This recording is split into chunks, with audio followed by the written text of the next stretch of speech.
मुजाहिद बिल्ली आपको खुशामदीद कहता है और 9 मई के साने पर सारे मुल्क में आज यौम शहदाए कॉन्फ्रेंस के हवाले से तकरीबात हुई।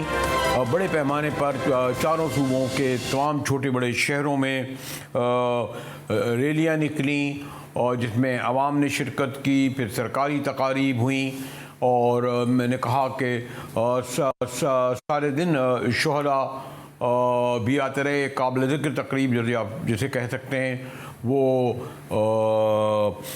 फ़ौज पाकिस्तान की हुई और उसमें आर्मी चीफ़ ने भी शिरकत की और आप देख सकते हैं कि मैंने कहा ना कि मुल्क भर में शोहदा और उनके जो ख़ानदान अहले खाना थे उनसे यकजहती का इज़हार किया गया। ये सवाल अपनी जगह अभी भी मौजूद है और इस सिलसिले में अभी तक कोई जॉइंट इन्वेस्टिगेशन या कोई ऐसी तहक़ीक़ाती कमेटी नहीं बनी है कि 9 मई के असल जो सानिया हुआ, ख़ास तौर पर फ़ौजी तनसीबात पर जो हमला हुआ, लाहौर में कोर कमांडर पे हुआ, GHQ पे हुआ, ये सब जो हमले होते रहे तो इस दौरान जो इदारे थे, एजेंसियाँ थीं, सिक्योरिटी फोर्सेस थीं, ख़ास तौर पे पंजाब की निगरान गवर्नमेंट का, वज़ारत दाखिला, वज़ारत दफ़ा का किरदार भी एक बहुत बड़ा सवालिया निशान है कि उन्होंने इतना बड़ा सानिया क्यों नहीं होने दिया। किसी अगर वज़ीर के सूबाई या वफाकी वज़ीर के घर पर MNA और MPA के घर पे जाते तो यकीनन बड़ा कोई हादसा सानिया हो जाता, 2-4 लाशें गिर पड़ती। लेकिन हमारे जैसे मैंने कहा कि अफ़वाज पाकिस्तान के जो मोतबर तरीन इदारे थे उन पर हमले घंटों होते रहे, तोड़ फोड़ होती रही, जलाओ घेराव होता रहा, लेकिन किसी भी मुताल्लिक़ा इदारे एजेंसियों ने रब्ता नहीं किया। पर आज यौम शोहदा कॉन्फ्रेंस के मौके पर जो कुछ हुआ उसके साथ साथ आप देख रहे हैं कि PTI में आने जाने वालों की भाई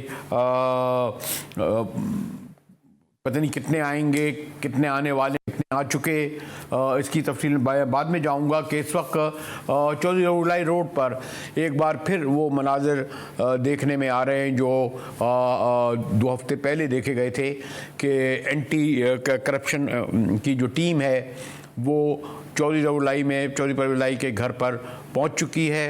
अभी तक पुलिस है, दीगर इदारे नज़र नहीं आ रहे उनकी, क्योंकि आज वो अदालत नहीं पहुंच सके थे, इसलिए अब पुलिस की भारी तादाद ने चौधरी परवेज़ के घर जाने वाली चौधरी ज़फ़र रोड के चारों तरफ जो है घेरा डाला हुआ जाए, आने जाने चेक करा जा रहा है।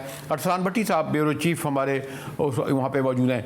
भट्टी साहब ये गालिबन आज अदालत में पेश नहीं हुए चौधरी परवेज़ और कोई सूरत-ए-हाल वही जो 2-3 हफ्ते पहले हुई थी, तमाम मनाजिर क्या उस तरह के हम आने वाले वक्त में देखेंगे क्या? बहुत शुक्रिया बरेलवी साहब। नहीं, उस तरह के मनाजिर आज नहीं है, ना ही बख्तरबंद कोई गाड़ी यहाँ पर मौजूद है, लेकिन पुलिस की भारी नफरी SP अमारा शराजी जो हैं उनकी क़यादत में यहाँ पर पहुँची है। एंटी करप्शन के मोहम्मद नासिर जो हैं डिप्टी DG वो गुजरांवाला से आए हैं। एंटी करप्शन की टीम है। ये मुकदमा नंबर 7/23 है जिसमें मुबैना बेज़ाब्तियों का इल्ज़ाम है चौधरी परवेज़ पे जो मरकज़ी सदर हैं पाकिस्तान तहरीक-ए-इंसाफ के, और उनके ऊपर यह है जी कि जो घपले हुए हैं, मुबैना घपले हैं, उनके अंदर चौधरी परवेज़ साबिक़ सेक्रेटरी पंजाब असम्बली मोहम्मद खान भट्टी समेत दीगर अफराद शरीक हैं। भट्टी मैं चाहूंगा कि आप जरा हमें भट्टी साहब हमें आपको जरा कैमरे की आंख जरा इर्द गिर्द दिखाए कि चौधरी रोड है उसको जो रोडें आती हैं क्या वो भी बंद की गई हैं, कितनी तादाद में पुलिस है, चौधरियों के मुलाजिम क्या मौजूद है, जरा कैमरे की आंख से दिखाएं। और फिर सबसे बड़ा सवाल ये कि उस वक्त भी मौजूद नहीं थे कि अभी मौजूद हैं वो भट्टी साहब? जी बिल्कुल, मैं आपको दिखाता हूं जी कि मेरे दाएं जाने पर अगर मेरा कैमरामैन आपको दिखाएगा, ये देखिए कि सारी सड़क जो है ये बंद है, बिल्कुल यहाँ कोई ट्रैफिक नहीं है, बिल्कुल बंद है सड़क।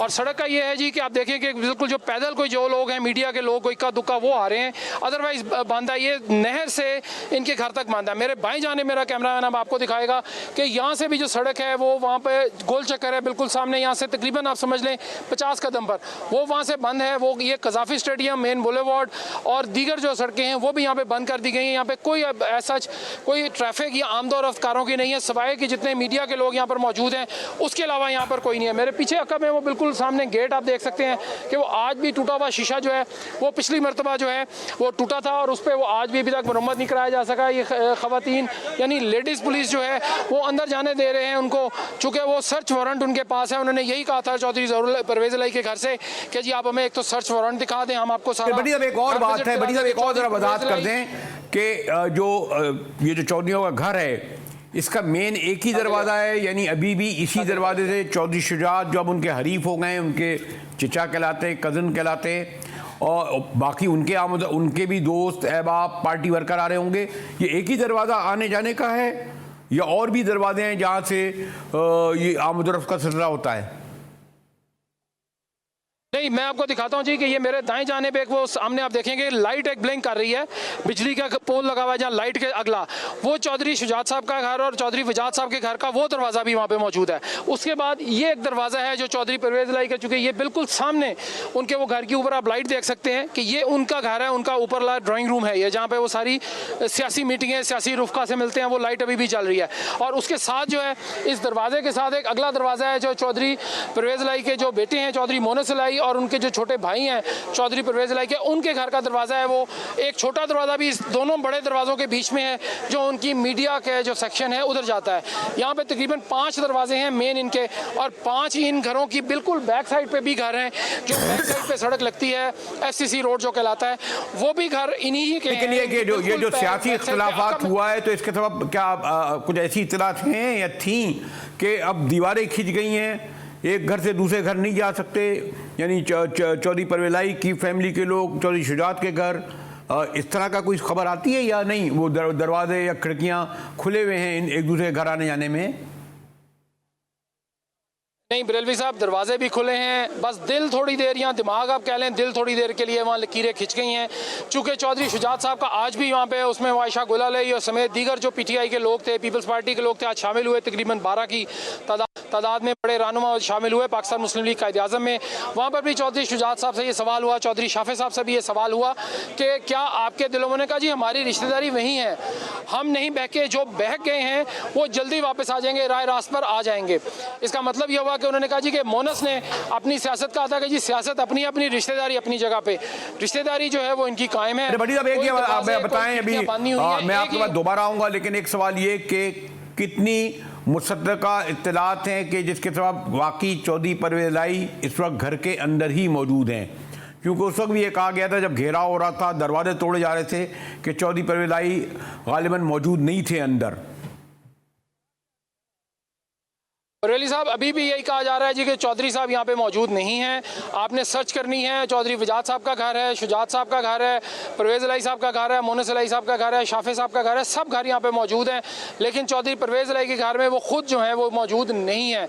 ये बता रहे हैं ज़राए कि वो थे ज़रूर यहाँ पे सुबह, लेकिन उसके बाद वो किसी दोस्त के साथ गए और उसके बाद वापस नहीं आए। अभी इनके मेरे अकब में जो कानूनी मशीरान और कानूनी टीम है चौधरी परवेज़ इलाही साहब की, वो यहाँ पर मौजूद है, उनके सेक्रेटरी जो हैं वो यहाँ पर मौजूद हैं, उनके मीडिया कोऑर्डिनेटर यहाँ पर मौजूद हैं और दीगर लोग जो उनके स्टाफ के हैं वो लोग मौजूद हैं। लेकिन बताया ये जा रहा है कि चौधरी साहब यहाँ पे कुछ देर पहले तक तो मौजूद थे, यानी कुछ घंटे पहले मौजूद थे, उसके बाद वो दोपहर के खाने के करीब निकले। ठीक है अरसलान भट्टी साहब, आप हमारे साथ रहिएगा और यकीनन अगर कोई खबर बनती, यकीनन खबर बनती उस वक्त है कि जब परवेज़ इलाही खुद गिरफ्तारी ना दें और एक बार फिर उनके दरवाज़ों पर बख्तरबंद गाड़ियाँ आकर तोड़ फोड़ शुरू कर दें।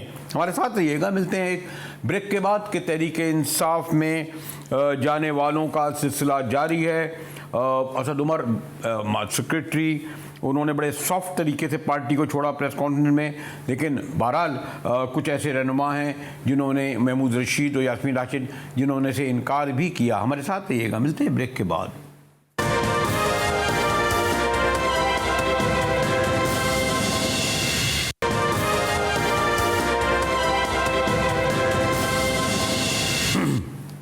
GTV में एक बार फिर मुजाहिद वल्दी आपको खुशामदीद कहता है और ऐसा लगता है कि तारीख़ अपने आप को दोहरा रही है कि 70 की दहाई में भी हमने देखा था कि पीपल्स पार्टी को किस तरह लोग छोड़ रहे थे। बड़े बड़े गुलाम मुस्तफ़ा जतोई, गुलाम मुस्तफ़ा खर, नाम लेते जाऊँ, कौसर नियाज़ी और एक सिलसिला जारी था इस तरह पार्टी छोड़ने का कि भुट्टो साहब को फांसी लगी, और अब वो मरहला तो नहीं आया ना अभी कालादम हुई, लेकिन तहरीक इंसाफ के लोग जिस तरह छोड़ रहे हैं उनमें बेशतर तो अभी तक काबिल ज़िक्र नहीं थे, लेकिन हाँ ख़ास तौर पर फवाद चौधरी का पार्टी छोड़ना मैं झटका तो नहीं कहूँगा, मादी में भी पार्टियाँ छोड़ चुके हैं।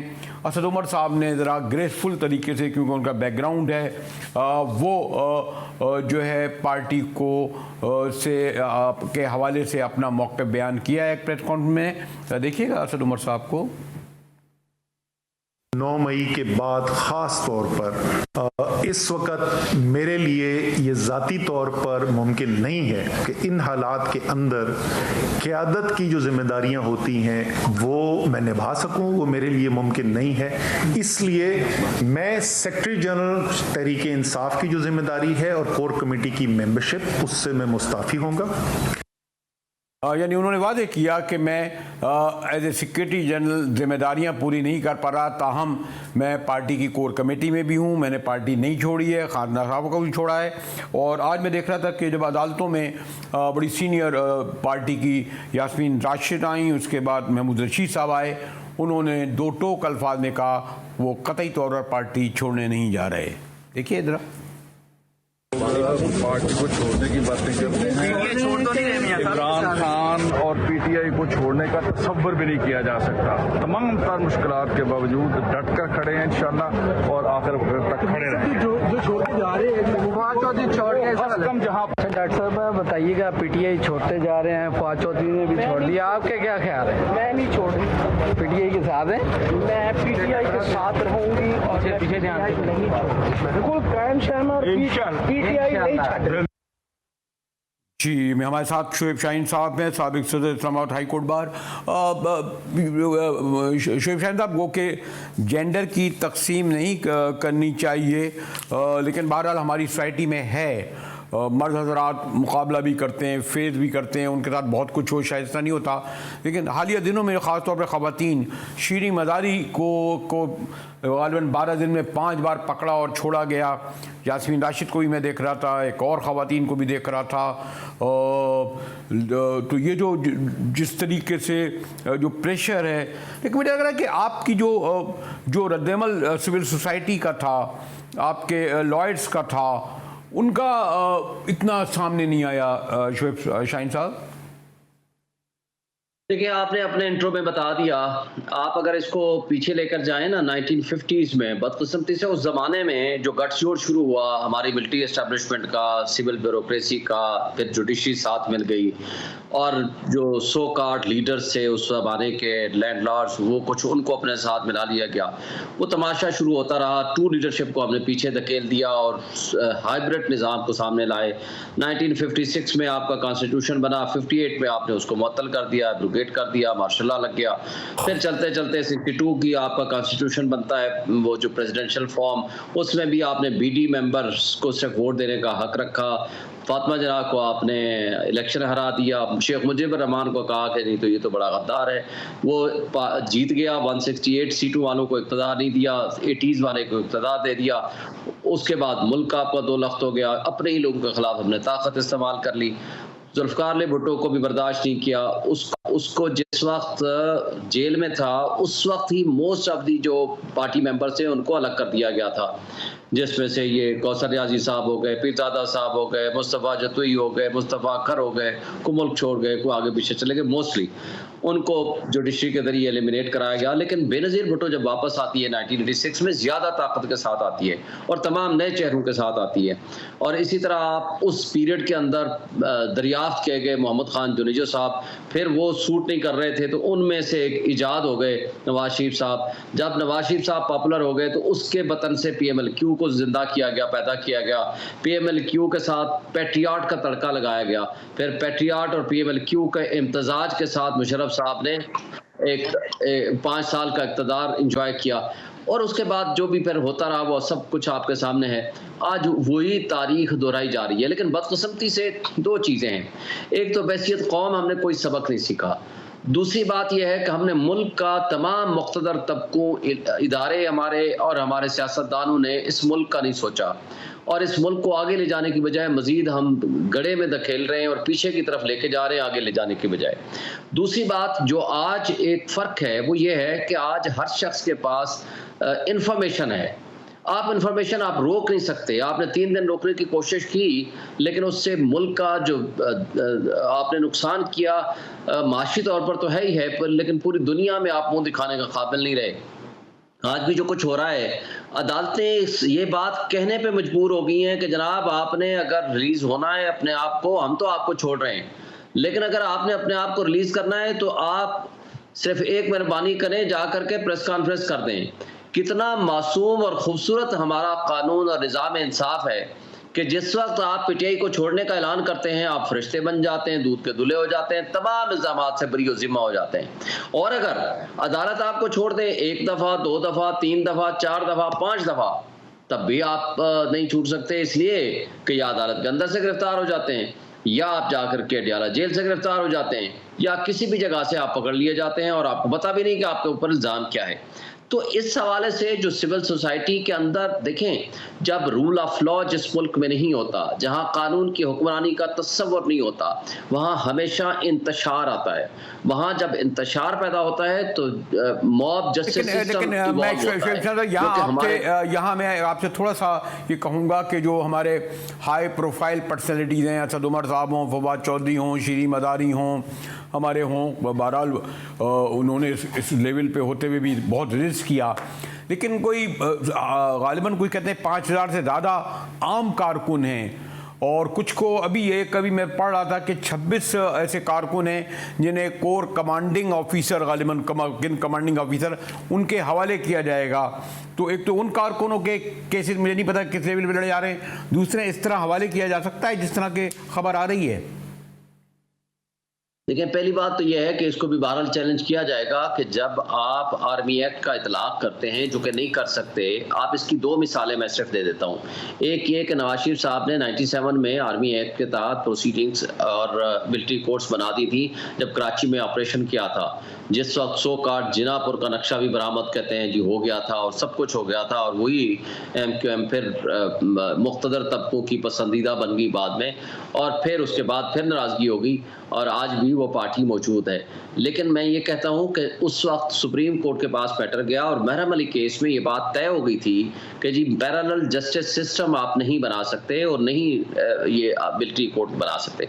फिर दोबारा ये मैटर ये तजर्बा किया गया 2015 में, आइन में तरमीम की गई 2/3 मेजॉरिटी के साथ तमाम पोलिटिकल पार्टीज ने, और जिसमें आपको याद होगा कि रज़ा रब्बानी साहब ने रोते हुए वोट दिया था कि मैं गलत काम कर रहा हूँ लेकिन पार्टी की अमानत है, वोट में दे रहा हूँ। तो उस वक्त 2/3 मेजॉरिटी के जरिए मिलिट्री कोर्ट्स टाइम बाउंड के साथ बनाई गई थी कि 2 साल के लिए होंगी, जिसको सब्सिक्वेंटली 2 साल मजीद एक्सटेंड किया था 2017 से 2019 तक। लेकिन ये सुप्रीम कोर्ट में जब मैटर गया विद मेजॉरिटी व्यू ये पिटीशन डिस्मिस हुई, लेकिन उसके बावजूद उसमें डिक्लेयर हुआ कि ये क्योंकि टाइम बाउंड है, सनसेट क्लाज है इसके अंदर, ये अपने टाइम मुद्दत के साथ खत्म हो जाएगी।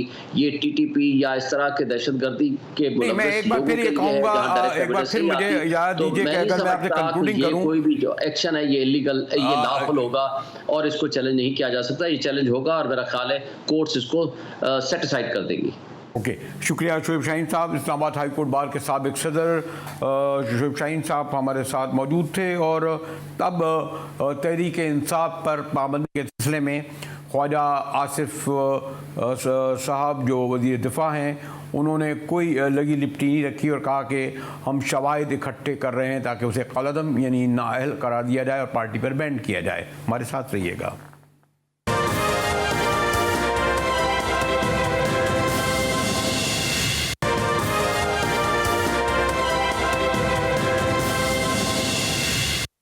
टीवी में एक बार फिर मुजाहिद वली आपको खुशामदीद कहता है।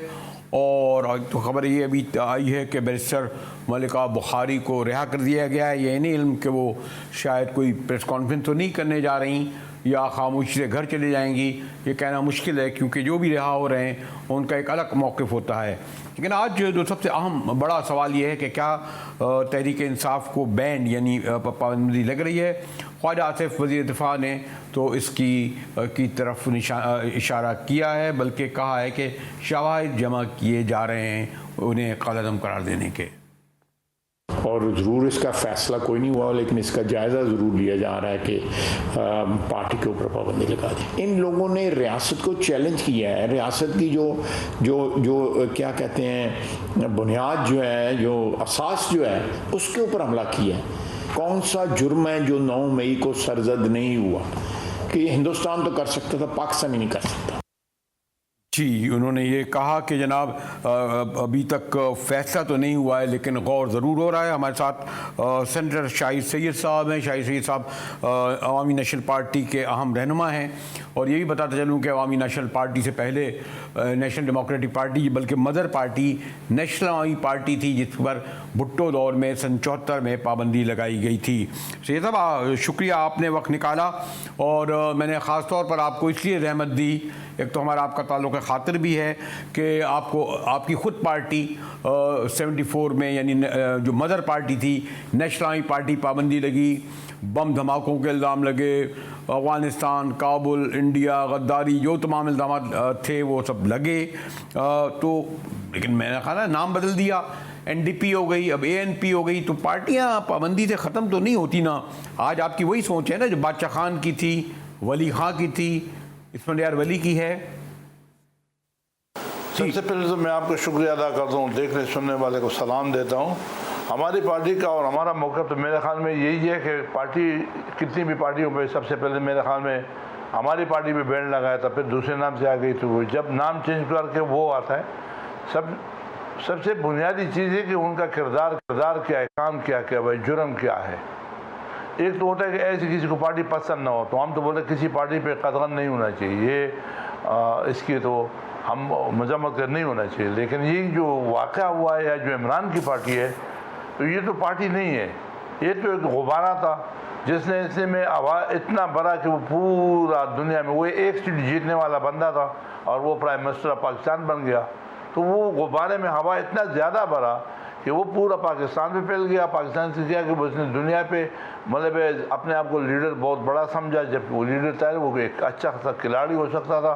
सियासतदान ऐसे नहीं होते जितनी इसकी सियासत की, जैसे 27 साल का ये बता रहा है, तो इसमें मेरे ख्याल में कि इसने 20 साल या 18 साल इसकी सियासत की होगी जो एक सीट जीतता था। हम लोग तो बादशाह खान ने तो 37 साल जेल काटा है, इसकी टोटल सियासत 27 साल है। 27 साल में 20 सैयद साहब बात आपकी दुरुस्त है, लेकिन ये जो आप पर जो केस चला था, जो पाबंदी लगी थी नेशनल अवामी पार्टी पर, जो मैं कह रहा हूँ आपकी मदर पार्टी थी, वो हैदराबाद साजिश केस कहलाता था। बाकायदा कहा जाता था काबुल और इंडिया और मॉस्को इनसे की मदद से, माली ताउन से, अस्करी ताउन से आप लोग यहाँ पर किया करते थे। ये बैकग्राउंड था ना उस वक्त। 9 मई के हवाले से कुछ सवाल तो उठ रहे हैं कि घंटों जो है फौजी तनसीबात की तोड़ फोड़ होती रही और उस इदारे, एजेंसियाँ, ख़ासतौर पर पंजाब की पुलिस, ये सब तमाशा देखते रहे। तो एक ख़ासा बड़ा हल्का इसको भी एक साजिश या उस पर एक सवाल तो उठा रहा है ना सही साहब। लेकिन लोगों का तो सवाल का तो हक बनता है, लेकिन जो वाक़या हुआ ये होना नहीं चाहिए था और ये पाकिस्तान की तारीख में कभी हुआ भी नहीं है। और जो काम दुश्मन 75 साल में नहीं कर सका, ये आदमी तो करके दिखाया।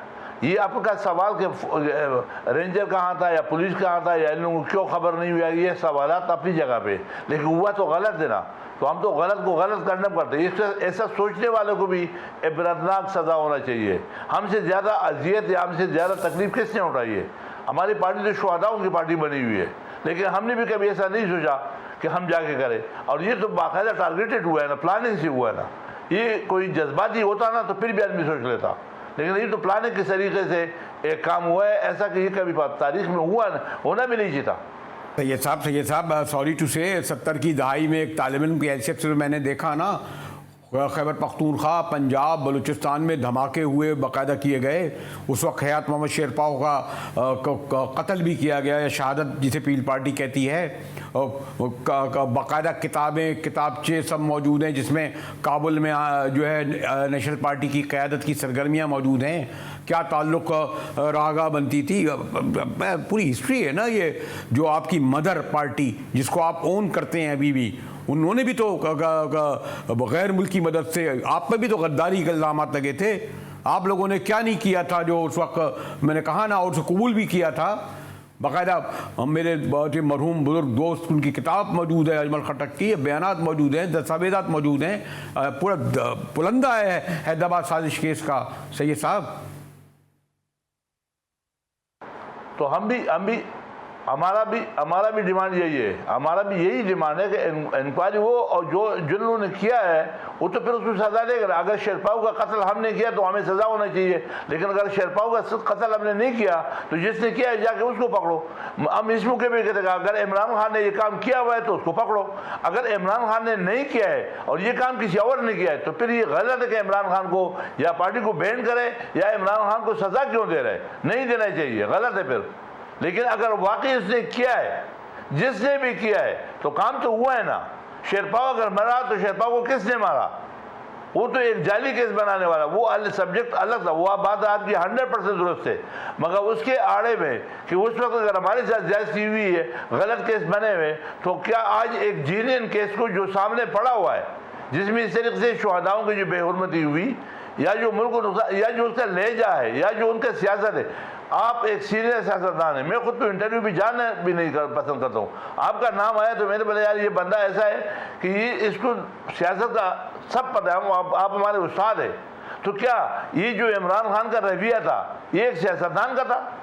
इसने जो लहजा इस्तेमाल किया वो किसी के लिए भी, उससे पाकिस्तानी कोई एक पार्टी बची हुई है, और फिर इसके जो करप्शन के दास्ताने आ रहा है, तो ये तो अब वो साबित करे। हमने अदालत, हम इमरान खान बोले आप अदालत में जाके अपने आप को पेश करो, ये तरीका कभी किसी ने इस्तेमाल नहीं किया। नहीं कि आपने लाखों हजारों लोग मंगा करके अपने घर के सैयद साहब, इसके बावजूद के वो जो आप जिस दौर का जिक्र कर रहे हैं, शेरपाओ के दौर का, आप पर जो मुकदमा पीपल्स पार्टी ने चलाया वो तो उसका सिविलियन अदालत ने चलाया। हैदराबाद के अंदर 6 पाठकों की अदालत थी, बाकायदा जजेस थे, आपको मौका दिया गया, आपका जो है सफाई कसूरी साहब आके लड़ते थे, तो आप इसके बावजूद के गद्दारी का मुकदमा था, बम धमाकों का था, इंडिया और काबुल जाने के, यानी सब तरह के इल्ज़ाम थे जो वाकई हो सकता है आप कहने के मुताबिक दुरुस्त ना हो। लेकिन अब तो आप कहते हैं नहीं, मैंने कहा ना उस वक्त तो सिविलियन के फौजी अदालतों में आर्मी एक्ट के तहत मुकदमा चलाया जाए, इन पर दहशतगर्दी की अदालतों में इन पर मुकदमा चलाया जाए, तो आप डबल स्टैंडर्ड हो गए ना सैयद साहब। देखो फौजी अदालत को तो हम कभी भी नहीं सपोर्ट करेंगे, नहीं होना चाहिए, लेकिन क्या हमारी जो दहशतगर्दी की अदालत है या जो हमारे पार्लियामेंट जो मौजूदा जुडिशरी है जिनमें दोनों तरफ सियासत गुजर कर 2 पार्टी बन गई, तो इस वक्त आप क्या करोगे? हम तो चाहते हैं कि हमारे अदलिया मजबूत, देखो मुल्क चलता है आईन पे और आईन चलता है इदारों पे। खुदा करे कि हमारा जुडिशरी इतना मजबूत हो जाए, हमारा पार्लियामेंट इतना मजबूत हो जाए कि वो अपना काम खुद करे। बदकिस्मत ये कि न पार्लियामेंट ने अपना रोल अदा किया, न जुडिशरी ने किया, एस्टेब्लिशमेंट तो पहले से हम उसको गुनाहगार समझते हैं। बहरहाल ये तो है ना कि जो माहौल बनाया गया है वो बड़ा जाना पहचाना है, अक्सर लगता है कि रिपीट तारीख अपने आप को कर रही है। सही साहब बोलू साहब, मैं नहीं बोला हूँ, मैं आपको ये बताना चाहता हूँ कि आपकी बात 100% दुरुस्त है। अगर इमरान खान के खिलाफ झूठे केस है तो गलत है, हम उसको कंडम करते हैं, नहीं होना चाहिए। लेकिन जो मैं सुन रहा हूँ, जो मैं देख रहा हूँ, तो इमरान खान का लब व लहजा इस मुल्क के साथ या सियासतदानों के साथ किसी एक के साथ वो बेहतर है, या जो उनने ट्रेन दिया जो यूथ को अवेयरनेस के नाम पे कि मैंने इसको अवेयरनेस दिया, वो तो तूफानी बदतमीजी है। तो हम उनकी हरकत जो देख रहे हैं, जो उनका सियासत गुस्सा बढ़ रहे हैं, हम उनको कंडेम कर रहे हैं, गलत कर रहे हैं, और उनके खिलाफ भी वो केस होना चाहिए, वो सजा होना चाहिए जो जुर्म उसने किया है। अगर शुक्रिया सेनेटर शाहिद। मैंने कहा ना वक्त नहीं है कि मैं आपसे ज़्यादा तफसील से गुफ्तगू करता कि कैमरे के पीछे से जब कहा जाए कि अब ब्रेक लीजिए, यानी बल्कि प्रोग्राम को अख्ताम पहुँचिए, तो मैं भी प्रोग्राम को अख्ताम तक पहुँचा कर GTV से इजाज़त लेता हूँ।